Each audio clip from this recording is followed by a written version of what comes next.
matin, Patrick Cohen. Merci de nous être fidèles. Voici le journal de Jean-Philippe Ballas. Bonjour Jean-Philippe. Bonjour Patrick, bonjour à tous.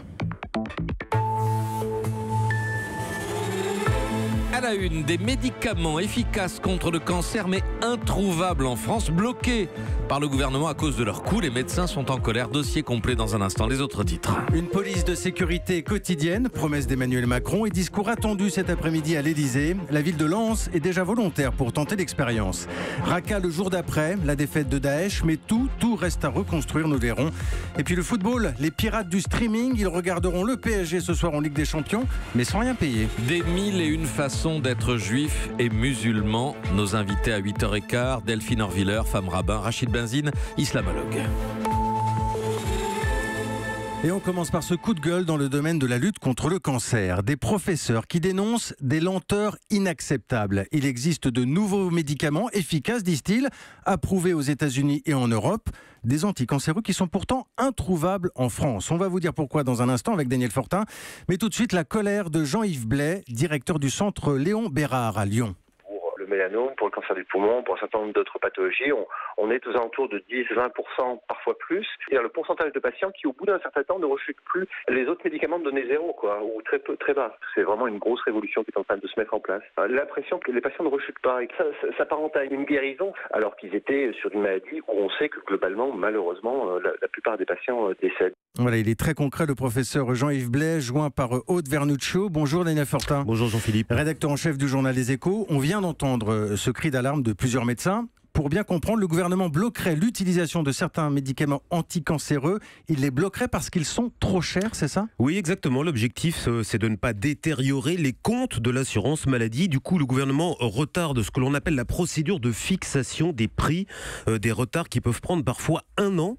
Et vous l'avez entendu, les médecins assurent pourtant que les avancées thérapeutiques de ces traitements sont absolument décisifs. Alors Daniel, il y a des malades, il y a des familles qui nous écoutent ce matin. Dit comme ça ressemble tout de même à un scandale sanitaire. Oui, c'est vrai, ça y ressemble, mais pourtant ça n'en est pas un, Jean-Philippe. C'est en fait un problème très complexe parce que le coût des anticancéreux de nouvelle génération est devenu considérable, entre 80 000 et 120 000 euros par an et par patient.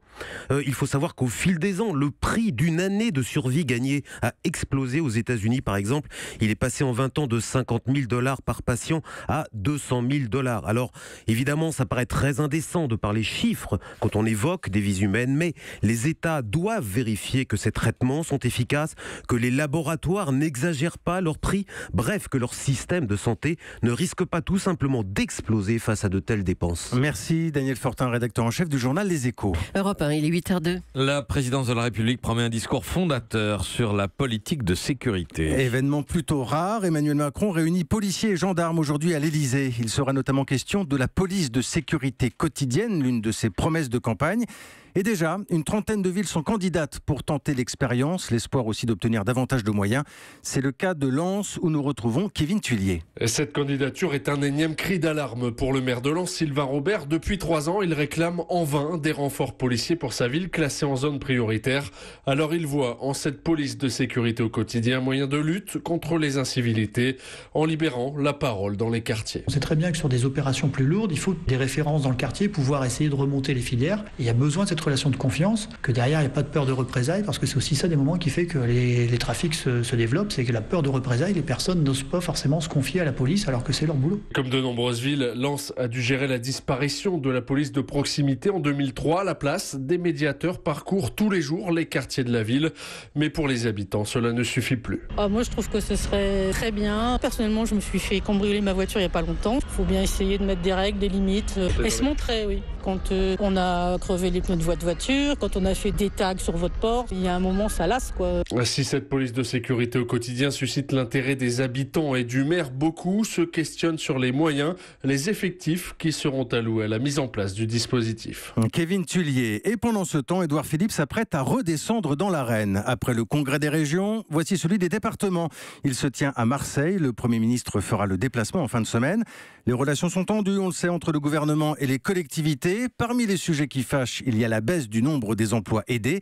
Et dans les Deux-Sèvres, on a décidé de prendre le relais de l'État d'une certaine manière et d'assumer presque la moitié du salaire des postes qui sont menacés dans le privé. Reportage François Coulon. L'an passé, dans les Deux-Sèvres, 39 allocataires du RSA recrutés dans le privé grâce au contrat aidé ont retrouvé un emploi durable, soit un taux de réinsertion de 70%. Il est complètement idiot de stopper un dispositif qui marche, dénonce le président du département qui a décidé de prendre le relais à ses frais, Gilbert Favreau. Nous, on va donner 47% et l'employeur le reste. Ça permet aux salariés de trouver un emploi. Dans de très nombreux cas, ce sont des gens qui restent dans l'entreprise. Je dirais peut-être pas la même chose de contrats aidés publics ou associatifs qui n'étaient pas prorogés dans le temps. Et ça vous coûte combien ? 180 000 euros. Pour combien d'emplois aidés ? 50 emplois. À Saint-Mexan, Nathalie, 48 ans, au chômage depuis 5 ans, vient du coup de signer un contrat providentiel avec la dirigeante d'une PME, Marie-Agnès. C'est une aide importante, 47%, c'est considérable. Ça teste quelqu'un. C'est une période qui peut très bien déboucher sur un CDI. C'est une réintégration pour moi dans le travail. Ici, gauche et droite ont adopté à l'unanimité ce nouveau contrat départemental d'insertion en entreprise.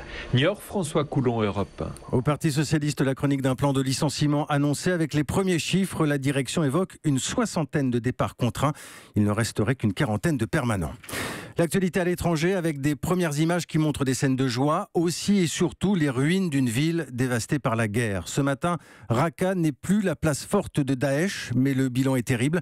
Plus de 3000 morts, des dizaines de milliers d'habitants déplacés et le souvenir d'un laboratoire de l'horreur quand Daesh voulait faire de Raqqa la capitale de son califat. Et maintenant, tout reste à faire. Écoutez ce matin la politologue Basma Kodmani. Raqqa n'est plus Raqqa, la ville n'est plus une ville, n'est plus habitée. Que seront les lendemains de cette bataille terrible ? Ne sont restés à Raqqa que ceux qui n'avaient pas le choix, qui ont été otages de Daesh. Beaucoup sont morts. Nous ne connaîtrons pas le chiffre de ces morts. Nous ne le connaîtrons peut-être jamais. C'est un symbole de la terreur là, qui est tombé. Certainement un symbole de la terreur, mais n'oubliez pas, et les Syriens n'oublient pas un seul instant, la vraie terreur, celle d'origine, c'est celle du régime d'Assad. Que fait-on maintenant ? Va-t-on le laisser reprendre la main ? C'est là la grande question pour les Syriens et pour les habitants de Raqqa qui chercheront à revenir. Ils doivent savoir s'il y aura une sécurité assurée pour eux. Si c'est Assad, il est probable que la moitié d'entre eux ne voudront pas revenir, craindront Assad. Le deuil et la colère au Portugal, incapable d'empêcher les incendies. 45 morts, c'est le dernier bilan, d'autant plus dramatique qu'il intervient 4 mois après un autre incendie, le plus meurtrier de l'histoire du pays. Cela fait au total plus d'une centaine de victimes, c'est beaucoup trop, manque de moyens, mauvaise gestion des forêts. La polémique enfle ce matin au Portugal. Martin Fenot est l'envoyé spécial d'Europe 1. La cendre noire recouvre tout un flanc de montagne. De la forêt dense qui tapissait la vallée, il ne reste par endroits que des troncs calcinés et des racines encore fumantes. Le feu est apparu sur une crête au loin. Depuis sa maison, l'oral l'a vu dévaler la pente sur plusieurs kilomètres. C'était l'enfer. En 5 minutes, il était ici. C'était comme des boules de feu qui venaient dans l'air. On a pensé qu'on allait mourir dedans. Les arbres qui brûlent alors tout autour du village sont des eucalyptus particulièrement inflammables. Ils couvrent ici 80% du parc forestier. C'est beaucoup trop, colère Antonios Dreis, le maire adjoint de la commune. L'eucalyptus, cet arbre, il brûle comme de l'essence, il propage les incendies. Regardez, il y en a près des maisons, autour des entreprises, ça devrait être interdit. Alors depuis quelques mois, l'État tente de diminuer la surface occupée par ces arbres, 800 000 hectares exploités par l'industrie du papier. Mais l'élu local réclame également de meilleurs équipements pour les pompiers volontaires de sa caserne. Incapable, dit-il, de communiquer entre eux, par exemple, pendant l'incendie, quand les lignes téléphoniques étaient coupées. Castello de Paiva, Martin Fenot, Europe 1. Le traditionnel classement des Américains les plus riches, publié par le magazine Forbes. De plus en plus riches même, Bill Gates en tête avec 89 milliards de dollars, devant le patron d'Amazon, Jeff Bezos, et le doyen Warren Buffett. Donald Trump est 248e, fortune en baisse, estimée tout de même à plus de 3 milliards de dollars. L'actualité sportive avec le football, la Ligue des Champions. Ce soir, le PSG joue à Anderlecht. En principe, si vous voulez voir la rencontre, vous devez payer, en l'occurrence être abonné ici à Canal+, à moins que vous ne soyez un pirate du streaming. C'est l'enquête du 8h. Bonjour Christophe Lamar. Bonjour Jean-Philippe. Pour faire simple, le streaming, c'est aller fouiller sur Internet pour trouver la retransmission gratuite d'un match. On précise que c'est illégal, mais est-ce que c'est si facile que ça ? C'est très facile. Démonstration avec Jean-Jacques, 35 ans. Ce cadre dans une grande entreprise du secteur de l'automobile a résilié son abonnement il y a 4 mois. Il pirate désormais tous les matchs. Voilà comment il fait. une fois son ordinateur allumé. Il n'y a rien de plus simple, on se connecte sur un site, on choisit, mettons Paris Saint-Germain, Bayern Munich. Une fois que je clique sur ce lien, apparaît une page avec la vidéo qui se déclenche. On a accès au match en direct, en très bonne qualité, sans avoir à payer quoi que ce soit, ni à s'abonner à quoi que ce soit. C'est ultra simple et c'est même scandaleusement simple puisque concrètement ça prend quelques secondes maximum. Alors on reste concret. Christophe, ce soir en direct de PSG, on a une idée du nombre d'internautes qui vont regarder ? Ouais, sans doute plusieurs centaines de milliers. Selon Médiamétrie, ils étaient 330 000 en mars dernier à pirater la rencontre PSG-Barcelone.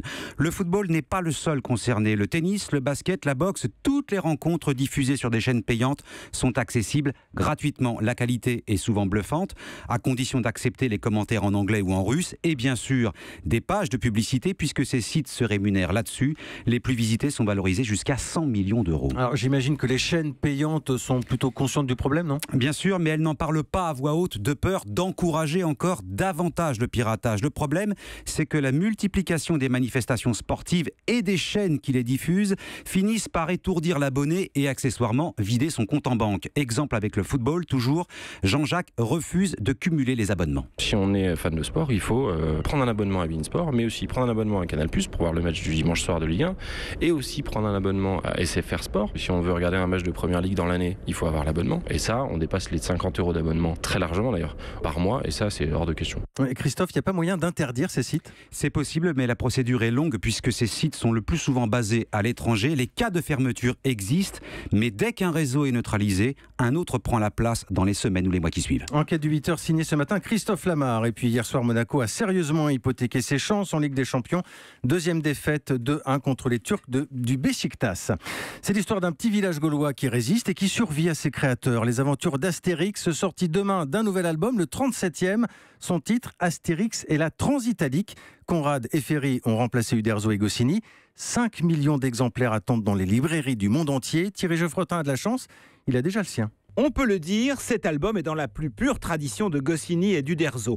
Avec le voyage tout d'abord, Astérix et Obélix quittent une nouvelle fois leur village pour participer à une course de chars en Italie. L'occasion de faire des découvertes, la nourriture avec les sangliers à l'ail et au romarin, le vin toscan dont Obélix abuse et qui l'amène à voir une tour qui penche dangereusement à Pise. Tradition respectée avec les noms des personnages, Pocatalytics qui vend des chars neufs et d'occasion ou Bioethics spécialisé en soins dentaires. Tradition encore avec la présence d'un méchant, Coronavirus, l'orige masqué, qui remporte haut la main presque toutes les étapes, mais sans doute pas avec fair play. Évidemment, comme César est chez lui, il est bien présent dans l'histoire et il réservera une surprise de taille à Astérix et Obélix. Thierry Geoffrotin. Et on aura la chance tout à l'heure dans Melting Pop d'accueillir les deux auteurs de ce nouvel Astérix, Jean-Yves Ferry et Didier Conrad, le dessinateur et scénariste, et le dessinateur évidemment, avec nous tout à l'heure à 9h. Merci, c'était Jean-Philippe Ballas pour le journal. Europe 1.